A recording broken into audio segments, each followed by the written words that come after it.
Yo, there are hundreds of Flipper Zero projects available right now. Most people install like 2 or 3 or 4 of them and call it a day, but there's a small number of projects that most Flipper owners have never even heard of that are changing the game. I found 5 of them specifically, and after this video, you're going to want to check them all out. Well, I'm Jay Blanked, and today I'm going over 5 of the most powerful Flipper Zero apps for hackers in 2026. And I'm leading with one that just dropped today, a desktop manager that makes QFlipper look like a calculator app. Now, the same thing I say every time, and I mean it. Everything in this video is for educational purposes only. The goal is to learn by building and breaking your own things. Test on your own hardware, your own networks, and your own devices. If you don't own it, if you don't have written permission to test it, don't touch it. Some of these tools have serious real-world implications, so be responsible. Now, let's go.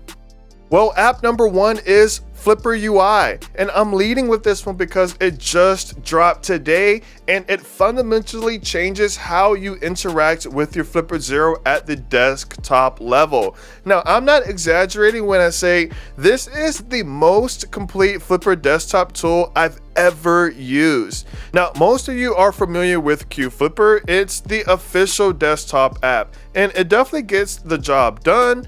You can update firmware, you can browse files, and you can mirror your screen, but that's just about it. Flipper UI takes that concept and builds an entire command center around it. Here's what it actually does. We have a full file explorer for your Flipper's SD card. We can browse, upload, download, rename, delete, create folders, all with drag and drop support and progress reporting on transfers.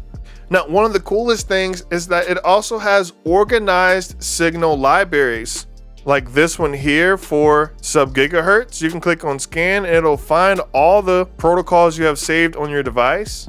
We have the same for infrared, and we have one for NFC, for RFID, and for bad USB. Now, as you notice, all of these have parsed metadata so you can actually search and filter them instead of scrolling through flat directories. There's also a live screen mirror that shows your Flipper's 128 by 64 display in real time with keyboard and D-pad input from your desktop. There's also a full app manager for your FAT files with drag and drop install. And lastly, there is a native CLI terminal for USB serial access to the Flipper shell without opening a separate tool. Now, this app is built on Thonny, which is a Rust backend directly talking to the Flipper over USB or BLE, a React front end for the UI, and it runs on Mac, Windows, and Linux. Now, luckily, installation is pretty straightforward. You go and click on the releases, and then you download the correct build for your PC. So if you're on Mac, you want to use the Mac OS one. If you're on Windows, you'll probably want to use the .exe. And if you're on Linux, you'll probably want to use the .zip. Also, if you are on Mac, you're going to need to give the app permissions like I did. You can copy this command and then just paste it in terminal and hit enter. And app number 2 is ProtoPirate. And if you saw my car hacking video, you've already seen what this thing can do. But I want to explain a little bit more on the technical side because most people still don't understand what makes it different from every other sub-gigahertz tool on the Flipper. Understand that most radio frequency apps on the Flipper do one thing. They capture a signal and replay it. That's pretty much it. Raw signal in, raw signal out. But ProtoPirate is completely different. Instead of just replaying a signal, ProtoPirate actually decodes and analyzes rolling code protocols. The same kind of encryption used in modern car key fobs, garage door openers, and smart locks to prevent exactly that kind of simple replay attack. Now, rolling codes change every single time you press the button. Every transmission is mathematically linked to the next one, so capturing and replaying it does nothing. And that's because the receiver already invalidated that code the moment it was used. Now, ProtoPirate decodes the underlying protocol structure so you can actually study how rolling code systems work on your own devices. If you're building your own radio frequency system or doing legitimate security research on your own hardware, that's an incredibly powerful capability. Now, this app was built by the Pirates Plunder community. It's experimental, it's open source, and you can get it directly from their GitHub page. But if you're having any issues with the app, make sure to join their Discord and ask your questions there. Now, real quick, if these tools are as interesting to you as they are to me, make sure to give this video a thumbs up and subscribe. I post Flipper Zero tutorials and firmware content every week, and with the Flipper 1 coming soon, there's going to be a lot more. Now, let's go on to app number 3. Next up is FlipWiFi, and this one requires the Wi-Fi developer board attached to your Flipper. But FlipWiFi is an official companion app for the flipperhttp firmware, and what it does is give your Flipper Zero internet access. Now, before you say, well, I can already do that with my phone, here's what's different. FlipWiFi and the new flipperhttp companion app are data collection layers that feed into the entire flipperhttp app ecosystem. When you save a network, you're building a local network profile that your Flipper can reference for recon without pulling out a phone or laptop. For a penetration tester doing authorized assessments of their own infrastructure, or a developer building IoT tools that need to be network aware, this is the foundation layer everything else runs on.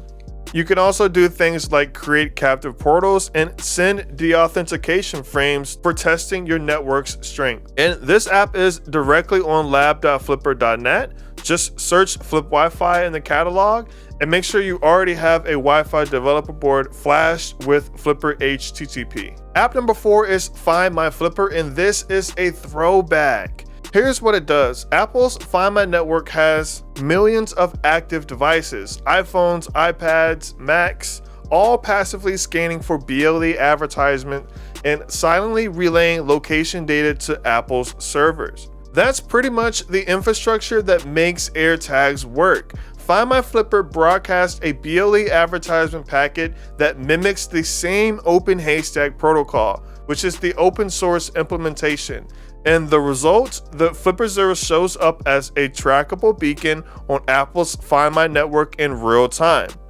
And the best part, you don't need a SIM card, no internet connection on the Flipper, no subscription. You're using Apple's global network as your relay infrastructure for free.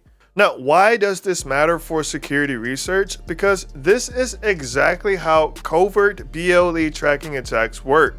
Malicious actors have already deployed this technique in the real world, hiding modified AirTag style beacons to track assets, vehicles, or individuals without their knowledge. Now, FindMy Flipper lets you see that attack from the inside on your own hardware, so you understand exactly how it works and what it looks like on the network side. Now, you can get FindMy Flipper directly from lab.flipper.net. No dev board required, just install, set your beacon name, and watch your Flipper appear on the network. Now, app number 5 is MFKey, and this is the NFC app most Flipper tutorials completely skip over, which is kind of wild because it's one of the most technically impressive things this device can do. So here's how it works. The MyFair Classic cards, which is pretty much the NFC standard used in millions of hotel key cards, transit cards, office badges, and access fobs worldwide. They have a known cryptographic vulnerability called nested authentication. Now, MFKey exploits that vulnerability to recover the encryption keys from your own cards. This is not by brute force, but by using mathematical weaknesses in the Crypto 1 cipher that MyFair Classic runs on. So in practice, we first go and use the Flipper to read and save the card. Then we use the NFC app to emulate the card. We'll tap it to a reader, and while we're doing that, the Flipper captures the authentication exchange between the card and the reader. So we can start with NFC. We click on read. Make sure you have the NFC card underneath. Then we go and click more, save it as its silly name, click save. Then we can click on the save file, emulate it, and bring our Flipper to the reader, and the Flipper will do its magic. For anyone doing physical security research on their own NFC infrastructure, MFKey is a goldmine. It's also in the official Flipper app catalog. Just type in MFKey. No dev board required, just your Flipper and your own card. So there you have it. We have Flipper UI, the new and improved desktop companion for your Flipper. We have ProtoPirate for rolling code research, FlipWiFi to build your own network recon layer, FindMy Flipper to use Apple's network for your own personal tracking infrastructure, and MFKey to crack the crypto keys on your own NFC cards. The Flipper Zero community keeps pushing the Flipper further and further and further. Which of these 5 apps are you most excited to try first? Definitely let me know down in the comments below. I'm Jay Blanked. Thanks for watching. Peace.